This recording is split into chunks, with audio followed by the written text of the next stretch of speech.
Some events leave a deep mark on history, but none on the land.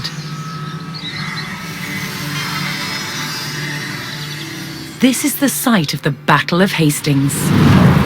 After almost 1,000 years, no traces of the bloody conflict can be seen. But here, the fate of England turned. It's where a king was killed, and his victor claimed the throne.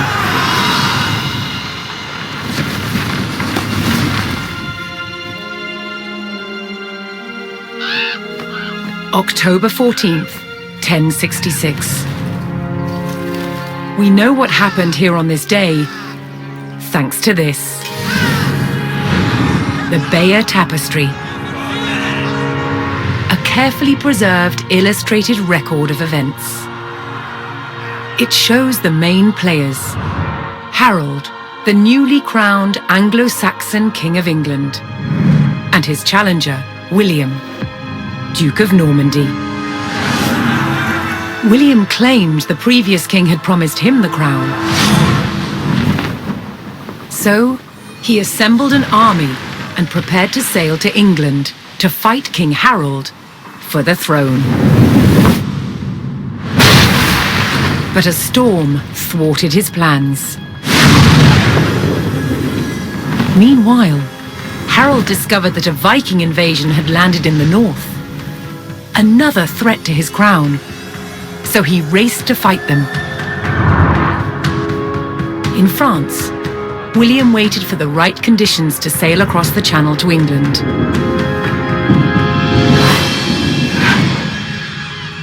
The weather cleared.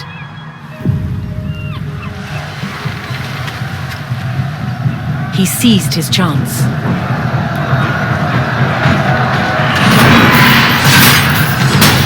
250 miles north, Harold had defeated the Vikings. Now, hearing of William's arrival, his army sped south. At 9 o'clock in the morning, on this hill, William's Norman army were ready to do battle with Harold's Anglo-Saxon men. The stage was set, and up for grabs, England itself.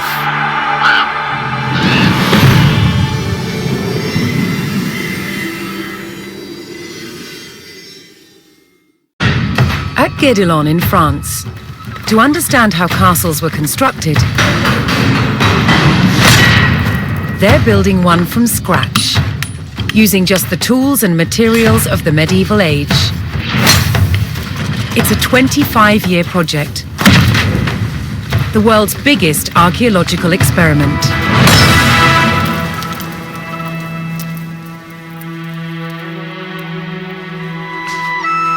The most important defensive feature of any castle was the wall surrounding it. Castle walls had to be incredibly thick in order to resist attack and absorb the impact of projectiles fired from trebuchets.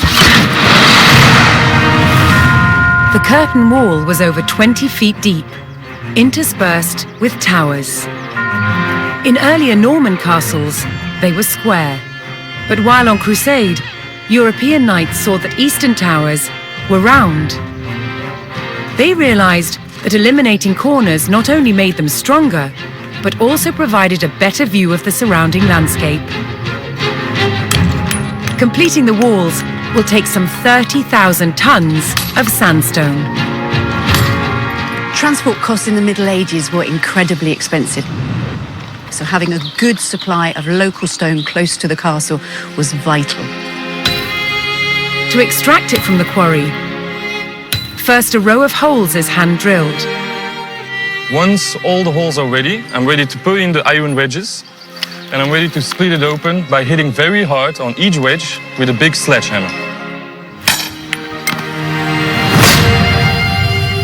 The stone is split into usable blocks, then transported using horsepower and human effort. This treadwheel crane can lift up to half a ton. The walls are built like sandwiches. On the outside you have facing walls built from better quality stones. And the inside, the rubble cores, they're built with softer stones and other offcuts from the quarry. And they're built up in layers with a very thick, coarse mortar.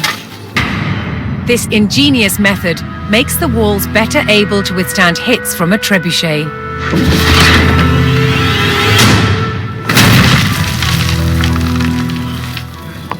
Sandstone is too hard to be carved into intricate windows, vaults, and steps. Instead, softer, more expensive limestone is used.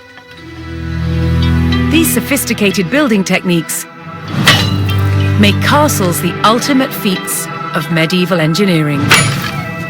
It's a testament to their construction that so many still stand today. Nova stela, Novus Rex. V dubnu 1066 se na noční obloze objevila jasná hvězda s dlouhým ohonem a na nebi zářila celé týdny. Objevila se ve stejnou dobu jako invaze Viléma dobyvatele do Anglie. V očích Vilémových vojáků, kteří dychtivě čekali na vyplutí z Normandie, to vypadalo, že ohon vlasatice ukazuje přímo na hrad saského krále v Anglii. Považovali to za božské znamení, že jejich tažení bude vítězné.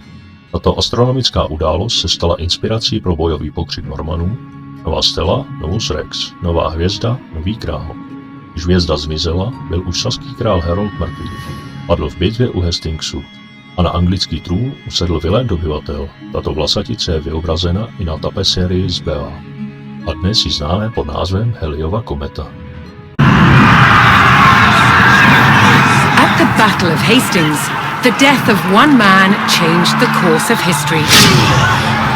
The Anglo-Saxon King Harold was killed here, on England's south coast. His army defeated by William of Normandy.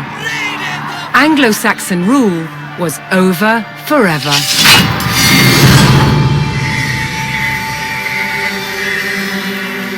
At Westminster Abbey on Christmas Day 1066, William was crowned the first Norman King of England. Now he had to secure power across the country. He began by stamping his mark on the landscape, building cathedrals and castles at strategic locations. Nothing like them had been seen in England before. They reminded the Anglo-Saxon population exactly who was in charge. But not all were content with living under Norman rule. Anglo-Saxon revolts broke out across the country. King William acted quickly to crush these rebellions. But there was one region where dissent was spiraling out of control: the north of England. In 1069, a group of lords from Northumbria formed an alliance with Viking invaders. Together they approached Norman-held York, a large city with an important cathedral, still protected by ancient Roman walls. But the walls couldn't save York. The city and the castle fell to the rebels. William's new kingdom was under threat. He had to get the city back under Norman control. William had no choice but to order his men north. But as the Norman forces set off on their long march towards York, how much resistance from the rebels would they encounter?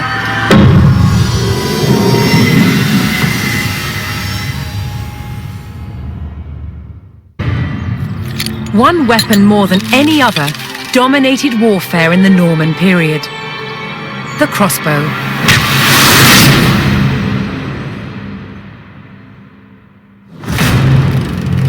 14th century crossbows like this were the culmination of centuries of development.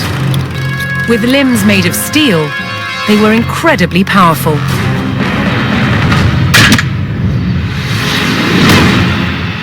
But earlier Norman crossbows had limbs made of wood. There was a limit to how powerful these wooden bows could be. So the idea that Norman crossbows were a powerful weapon is really a myth. Despite this, they were effective at medium range, and that was enough in battle. Drawing the bow repeatedly took a lot of strength. Thankfully, help was at hand. A crossbowman spanned his weapon with a device called a belt and claw.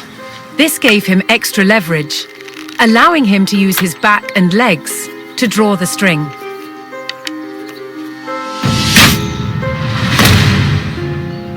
Crossbowmen were vulnerable on a battlefield, so they carried large shields called pavises, so they could hunker down behind, load, pop up, shoot, and then duck back down again to reload. Crossbows were accurate, took less training, and used cheaper ammunition than the longbow. Most importantly, you could wait to take your shot, so they were perfect for siege situations. To protect crossbowmen when they were defending castles, they used specially built wooden galleries, called hoardings. But shooting down towards an approaching enemy presented its own problems. How to stop the bolt from falling off the crossbow before it could be shot? What they did is just place the thumb loosely on the top of the bolt, which is just enough with light pressure to hold it in place. Around 1200, the Norman wooden crossbow was superseded by a new design, the composite bow. With limbs made from horn and sinew, they could be made more compact than a wooden bow. And they could deliver up to 4 times the punch. They were, however, more expensive. So whether on the battlefield or the castle rampart, simple wooden crossbows remained the main weapon of the day. Kniha posledního soudu. Vilém Anglii vybojoval mečem a nemilosrdně nahrazoval anglosaské barony za loajálnější normanskou šlechtu. Jeho plenění severu stálo život tisícovek lidí, svou vládu však skutečně upevnil až průzkumem pozemku. V roce 1085 Vilém rozeslal své písaře po celé Anglii, aby zapsali veškeré državy v jeho království. Průzkum byl veden tak důkladně a definitivně, jako by Bůh sepisoval stav světa v den posledního soudu. Výsledná kniha posledního soudu se stala základem pozemkových výnosů na dalších 800 let. A ačkoliv se Vilémovi dědicové pašteřili o trůn, kniha posledního soudu ustanovovala jeho lid jako vládnoucí třídu. William the Conqueror had recaptured York from the rebels. Now he wanted to teach them a lesson for defying him. He began a brutal campaign of destruction to crush any further resistance, known as the Harrying of the North. Villages and crops were destroyed. It is said 100,000 people were killed. With ruthless efficiency, William the Conqueror had secured obedience in his new kingdom. But it wasn't to last. It would be thrown into chaos by his own children.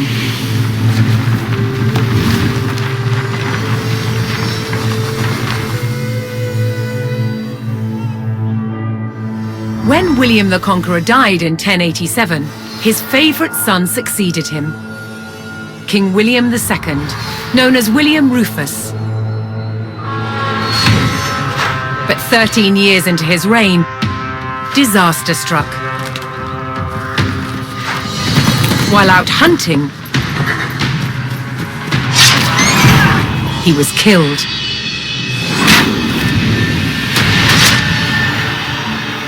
William's youngest brother took his place as King Henry I. But there was a problem.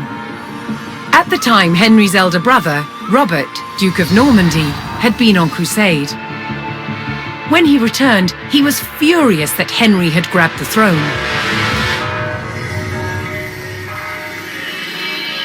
From Normandy, Robert attempted to invade England to claim the crown from his brother. But he failed and returned home. In retaliation, Henry struck back. In a reversal of 1066, he crossed the Channel and invaded Normandy, intent on undermining his brother Robert's rule. His first target was Bayeux. This rich and splendid city was one of the jewels of Normandy. Henry was to begin his campaign by unleashing his forces on the city. Bayeux was about to feel the wrath of the English army.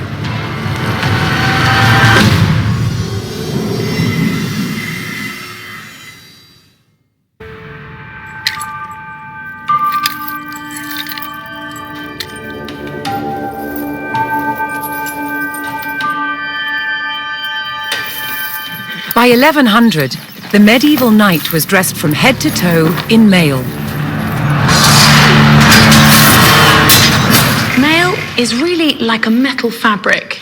It moves and behaves like a cloth, but is actually made of hundreds and thousands of interlocking iron rings. It could turn and deflect a sword blade. As an armor, mail didn't work all by itself. It needed the addition of a padded coat. The coat absorbed the shock of the blow, whilst the mail turned away the cut. Together, they formed an incredibly effective protection.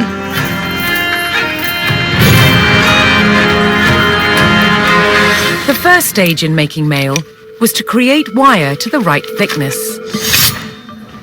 To do this, it was pulled through a drawing plate, which had a series of ever smaller holes, until you got wire of the desired gauge. To make the rings, we wind the wire onto a mandrel.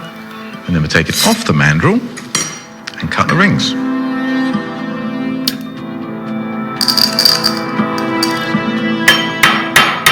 So I've flattened the overlapping ends of the ring and I've pierced a hole through it.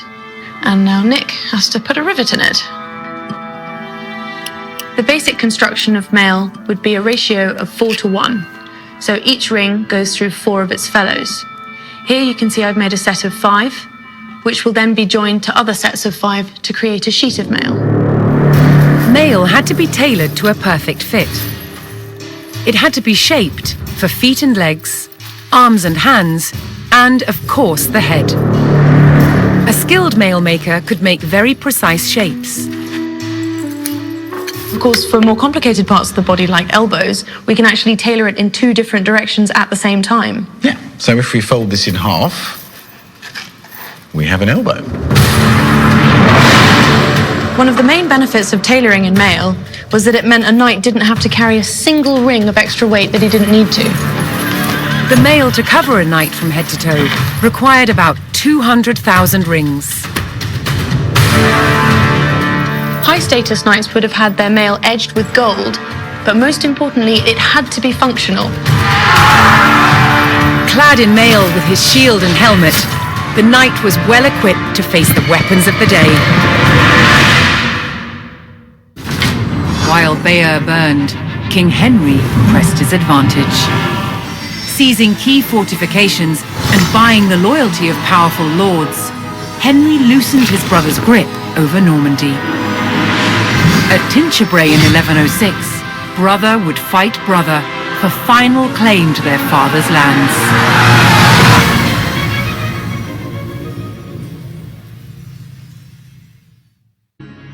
Zabrání pevnosti Caen.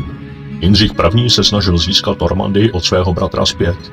Vypálil město Bayeux a zužoval krajinu válkou, ale velkou pevnost získal zákulisní dohodou s pány z Caen. Jindřich byl tak bohatý, že si koupil věrnost baronů svého bratra. Jeden z těchto přeběhlíků zajal pány z Caen a předvedl je před Jindřicha. Jindřich se svými zajatci uzavřel dohodu. Vzdejte se pevnosti Caen bez boje a za zradu svého vévody na oplátku od anglického krále obdržíte pozemky a bohatství. Při vzpomínce na osud města Bayeux si nikdo netroufl odmítnout. Caen se stalo důležitým strategickým bodem při Jindřichově dobývání Normandie. William the Conqueror's sons had resolved their long feud over Normandy, with King Henry wresting possession away from his brother. But the French King Louis VI would not accept Henry's heir as the future Duke of Normandy. Henry's fragile power would face its first test, an invasion by the French king.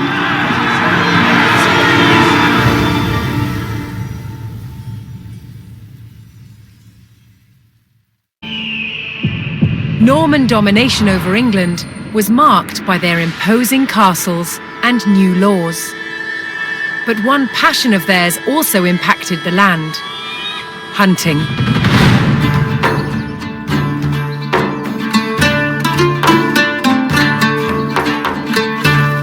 The Norman nobility, both men and women, shared a love of hunting with birds of prey. To preserve their hunting grounds, they took ownership of the land and outlawed hunting by commoners.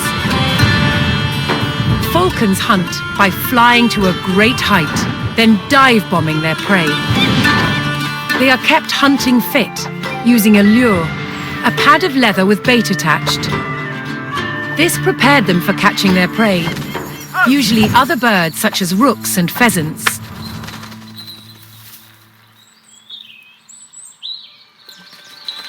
While out hunting, a falcon might give chase to its prey far from the party. So, riders would follow them cross-country on horseback to witness the action. After a falcon had caught its prey, it was fed and would not fly again that day. This meant many birds had to be taken on a hunt to keep the nobility entertained.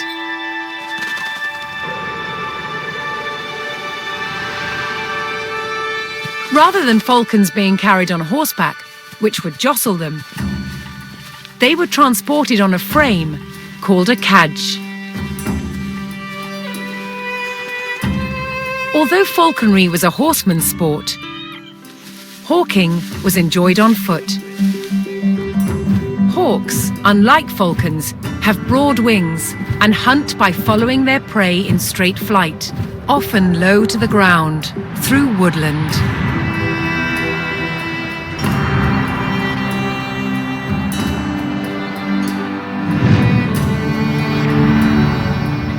Hunting by sight, a falcon's vision is highly developed. When not hunting, they were kept calm by putting on a leather hood. The darkness stopped them becoming overstimulated and restless. Lords of the sky, controlled by the lords of the land. Falcons and hawks were symbols of power and status. They were central to Norman identity. Ludvík VI. Francouzský. Ludvík VI. Byl ve Francii milovaným králem. Od raného věku se projevoval moudře a udatně a vůči království cítil velkou odpovědnost. V období panování však narušovaly pravidelné útoky vedené jeho vlastními barony. Opakovaně útočili na jeho země a Ludvík je vždy porazil, čím si získal přízvisko válečník.